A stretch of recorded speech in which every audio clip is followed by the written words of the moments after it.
From a scale perspective, we are around that 50 million number. That's like 400 crores. Ballpark that number, 400 crore plus annual revenues business. You need to look out for 3 numbers in Venky's story. 400 crores. That's the staggering revenue Plivo pulls in annually. 4. That's the count of startups Venky has built across in 2 decades. $50 billion. This is the size of the market Plivo operates within. This episode is a powerhouse of insights on how a B2B SaaS business is powering more than 20% of all Fortune 500 companies.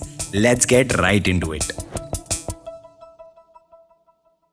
For anyone, and also for me, consider me as a beginner and tell me what does Plivo stand for and what it is trying to solve. Let's start with like what we offer, right? Like, so we provide a platform where companies, the tech teams primarily, can use the platform for sort of building various use cases. So let's take some simple examples, right? So for example, you order something on Zomato.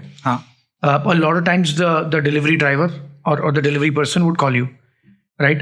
And the number you receive the call from is not their number, and they would not call you on your number. It would start with different prefix codes, right? So they would call you. Those numbers are masked in terms of from where they call you in. So that's one use case of like what we provide as a service. I think the almost everybody know use case is like a delivery notification. It can be on an e-commerce company. It can be from a quick commerce company, right? Like any of these delivery notifications that come over SMS or all the other channels now, WhatsApp and what have you, right? So that's the other second use case. The third one would be, you download, install WhatsApp. To verify that number, you get an OTP, right? For a installation like WhatsApp. That's the third use case. So there are a number of use cases we power for B2B and B2C companies, primarily B2C, but also B2B companies. For the first 11, 12 years of our journey, that's what we primarily offered. And now, since 2021, 2022, we've also started to offer a newer set of offerings, which is your typical SaaS offering, which is a product solution for non-technical teams, right? So support teams, marketing teams, and so on and so forth. So that's our larger journey. But we started with our API platform offering back in 2011, and that's what we applied with YC. Plivo is Venky's sports startup, and the experience of being a 4-time serial entrepreneur taught him everything he speaks about today. And if you work in a startup, we have the perfect thing in store for you. We are hosting the 19th edition of the GrowthX Demo Day, and the idea is simple. Top GrowthX teams will present in-depth growth strategies from this list of curated companies. And over the course of these pitches, you'll learn how to design your revenue model and understand nuances of customer acquisition, onboarding, and retention. And did I mention the beast? Converting free users to paid users plus increasing average revenue per user. The GrowthX Demo Day is the mecca of growth and is joined by founders and product and marketing leaders of the startup ecosystem. It's on 19th May and you can join the event for free. But we have limited invites and it's first come first serve basis. So grab your passes quick. The link to grab a pass is in the description. Super. Let's get back to Venky's story. But every business needs money, Venky. How does Plivo earn money? All of these use cases I just spoke about, right? Like sending the text message, the number masking, making a phone call. We charge for all of that. So it's a very consumption-based model. So depending on the scale of the consumption by a business, we charge by the minute for a call, and we charge by a text message or a WhatsApp message. So it's pay per use? Yes. Okay, awesome. Who are your biggest clients, people, brands that people know of? I would say, we power almost 20% of the Fortune 500 companies globally. And also most modern B2C brands like, e-commerce, quick commerce, messaging apps.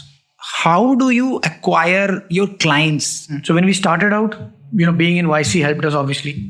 But even before that conference helped us when we were speaking at the conference. Our first 2-3 customers came from that. Okay. Right. When we were speaking at that conference, we had the right persona there. They heard us, they saw the problem, they related to it, and they came to us. Then YC happened. That gave us a boost. Then I think back in the day, now everybody talks about growth hacking. Back in the day, I would just sit all day long as a founder on Quora and respond to all of the questions people would have in terms of, how do I build this? How do I do that? Like I would respond to it. And so sometimes it's just like obvious answer to saying use Plivo. And sometimes it's subtle of responding to what they ask. And then in the signature, you leave saying, Plivo provides blah, blah. So we got pretty much all of our initial customers and, users either from these organic brand pieces, or places like Quora or third party places, and word of mouth, right? That's all we did in the initial 3-4 years.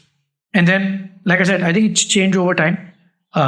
2016-17, we started investing in sales teams.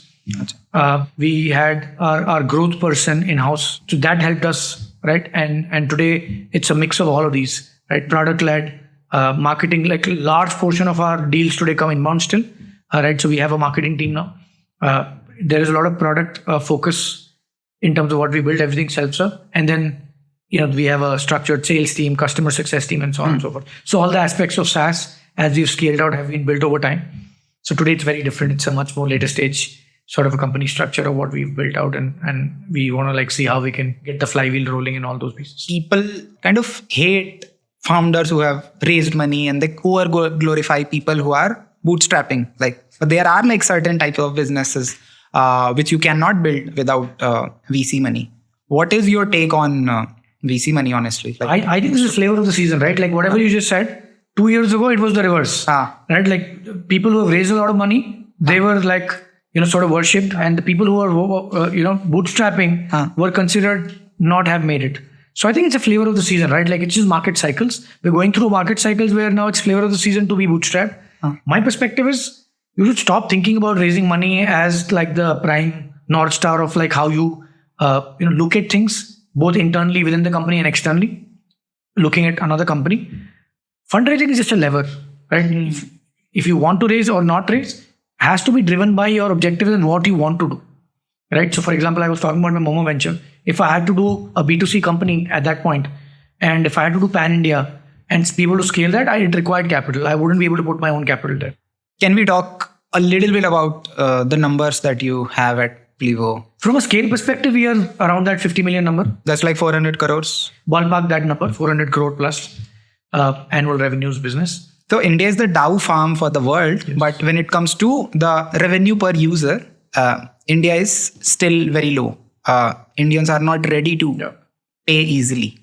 How difficult is Indian market to crack? I think just go by economics, right? If you look at our GDP and per capita income in US is upwards of $60,000 each year. And the number is higher actually, 70,000 plus. Okay. Versus let's take India, it's around $2,500 per capita. So that's where the disparity is. And most startups today are sort of addressing the higher tier bucket in terms of who they can serve. In that also, the Indian consumer is price conscious. They want the best quality in that. They want the great service. I don't think if you relatively compare with US, it's harder. I wouldn't label, India as hard and somebody else not as hard. I think each market has their own nuances. Grass is always greener on the other side. 100%. Yeah, you just have to understand the ground realities and work with them. That makes sense.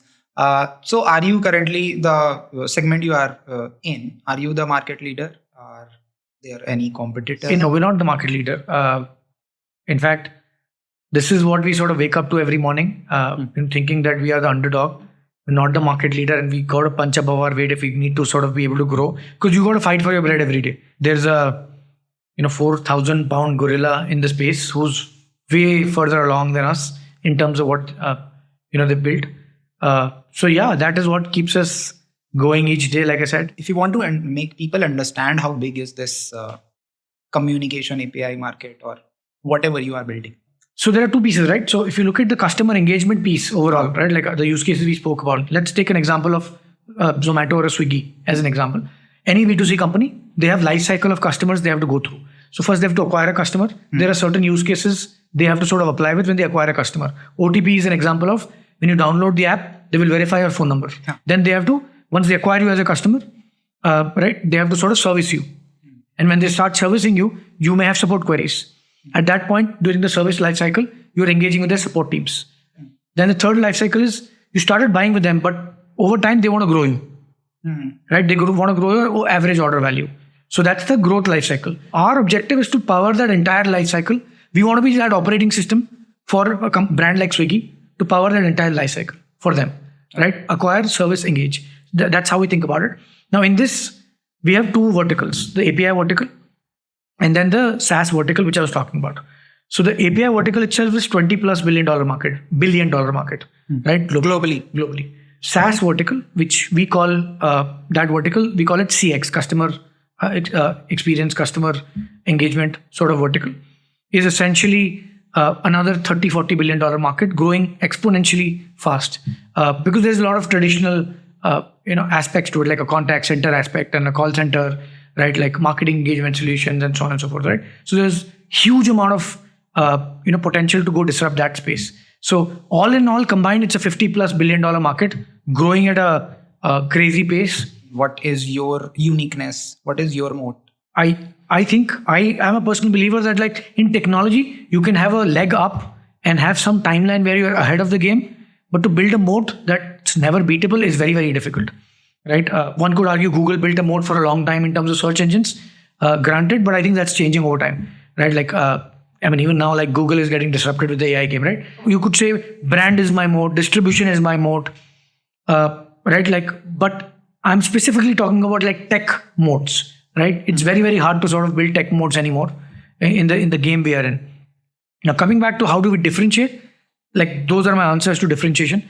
I think every company needs to figure out how to differentiate. You could differentiate with your brand, you could differentiate your manufacturing, right? You could like OpenAI's, I think biggest differentiator is the pace at which they move.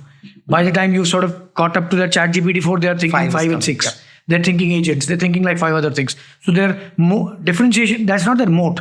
That's their differentiation. The differentiation is the velocity at which they innovate. At Plivo for us, we've built a few differentiation. A few of them are within the product around, like if you take certain use cases, take an example of OTP, right? If you have to power OTP, not just in India, think OTP being powered globally. If you, and I told you, businesses are using OTP to, let's say, acquire a customer. If you are poorer in terms of converting the OTP, even by 5-10%, you've lost 10% customers, right? So that can be a differentiator now.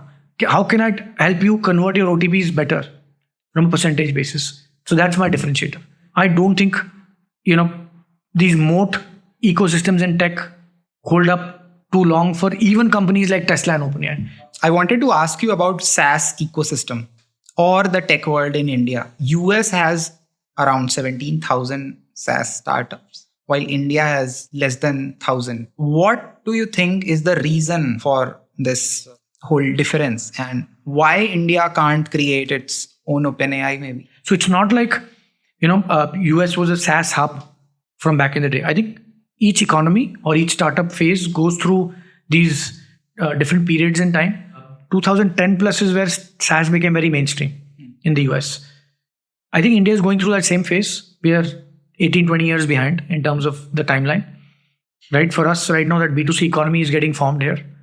Even today, right? Like most local Indian consumption is that build versus buy mentality. Is like, I will just do it in-house. Khud hi kar lenge. That's the mentality in India right now. So India may not see that SaaS for local consumption in the model we have seen in the US, because AI coming and disrupting the play.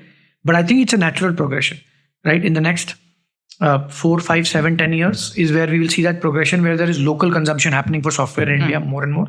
Today, whatever SaaS companies are built, if you see, most of the successful scaled SaaS companies are building in India for the world. If you want to build a business in 2024, would you choose India today? We used to debate this like when we were starting out, right? Like my co-founder is French. So in the early days, we used to debate like, do we do this in France or do we do it in India?